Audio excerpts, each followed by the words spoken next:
certainly were. I thought they showed. When we were at Wembley and we watched them against Austria, they had to come up with something different because in the qualifying games they were free-flowing football, looked really, really entertaining.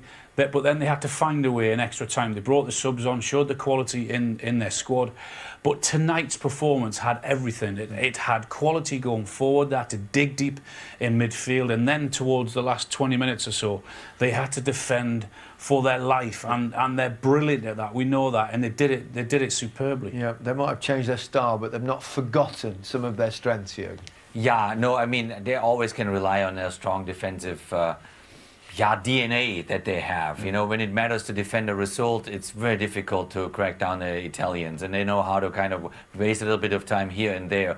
But what they showed in the attacking side was impressive, you know, and the combinations they played out, I mean, the passing sequences they had, I think there was at minute 60 a moment where they had, I don't know, 25, 30 passes, and Belgium literally gave up. They kind of pulled back and parked the bus for a second in front of their goal because they couldn't get them. They couldn't get close to the ball. This is football from the best category. They had their chances though, Belgium. They had the chances, and when we talk about margins in football, this is what we're talking about. I mentioned Doku because I thought it was excellent. Wasn't he? Cool. It's a great ball through De Bruyne. Spinazzola does great. His body position is perfect position for anything that comes, and luckily Lukaku can't finish, but it's all because of his position. He gets in there, and you know, I've got three strikers with me. Well. You all think he should score there, but I want to applaud think it himself. Defending. That was the bit that I was on about there, the defending. You can see how much it means to him. Doku's just supercharged. He was scintillating, it really was. And then Chadley comes on down this left-hand side, comes to make a difference. Goes across, and you're just thinking Lukaku just settle himself. He takes a little deflection, but he sort of tries to glance it instead of go forward. Doku causing absolute mayhem before. Shimmy, go one way, can he go another? I'm going inside, no, I'm not. And it's just a composure at the end. If that had gone in the top corner, that might have been the greatest goal in the history of goals. And he deserved something from today, Doku. He didn't deserve to be on the losing side. He gave absolutely everything, but it wasn't meant to be. No, having said that, Italy also created their chances too. Yeah, they had their moments, Italy definitely in this, even in the second half. You know, if you watch always the movement from Insigne, Spinazzola coming up as well, and this is just top class. You know, just delivering him a ball there. He takes it first touch. It's a risky, but it's a beautiful sequence that they played through there. They had such a good relationship down that left-hand side, understanding of each other's game, when one's going to run, when to pass it at the right time. He was full of confidence all night, Insigne's to go with his goal, but it's going to be that is a huge blow to the Italians with Spinazzola. Well, let's have a look at that. I mean, it really is. He was obviously clearly heartbroken. You can see he tries to knock it past him first time, doesn't he? And he's been one of the players of the tournament. He has, absolutely. I mean, we've highlighted him on more than one occasion before and after games because of his energy up and down that left-hand side, and he gives so much to that Italian team, both defensively, as we saw with him saving one off the line, and numerous times throughout this tournament that we've seen him offering a threat at the other end. So that is a massive blow to the Italians. You can see what it means. Devastating for him. Let's remind ourselves of the goals in the game, because they all came in the first half, of course. The first one, Jürgen Barella. Both Italian goals were excellent.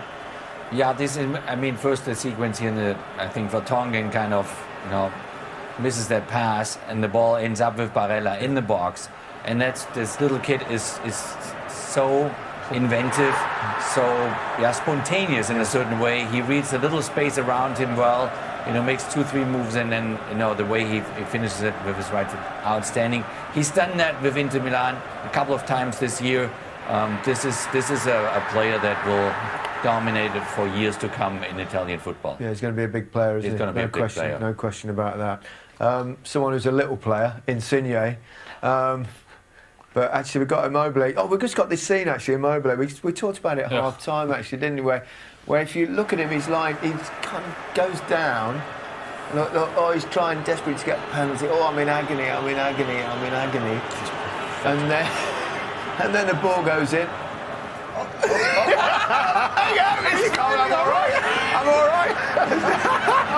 It's amazing what a recovery. I don't even want to laugh at that because that's pathetic. You can see him having a little look at the referee before he even goes down. It's pathetically amusing. Oh, it's pathetically embarrassing. You've done that before, I've seen you. Never.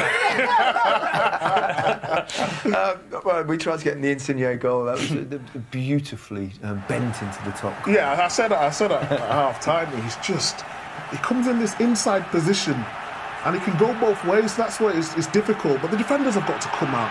But let's not take any away from that glorious finish. I mean, the technique to get it up and down. The keeper goes with that hand to try and get a little bit more height, but he still can't get nowhere near it. It's one of the goals of the tournament so far, and he fully deserved it because he put in a really good shift. He did. The Belgium pulled one back just before half-time. Let's have a look at the penalty decision. The referee took time and then he gave it. VAR didn't overturn. It's probably one of those that VAR wouldn't have overturned if he hadn't given it, and they weren't going to overturn it when he did give it because it is one of those there's a little shove there. It's very soft. There's enough not to. Not sure it's a penalty, but once he's given it, there's no way they're overturning it. He caused them so many problems. He did. Docu, didn't he? Give them a torrid time all evening, didn't he? And Lukaku's fourth and obviously final goal of Euro 2020. Yeah, not enough for Belgium, and it's Italy that march on to the semi-finals. We can have a look there. They'll play Spain, who won in a penalty shootout earlier today, and that's on Tuesday. And at Wembley, both semi-finals and the final now will be at Wembley, and England play tomorrow. Getting tense.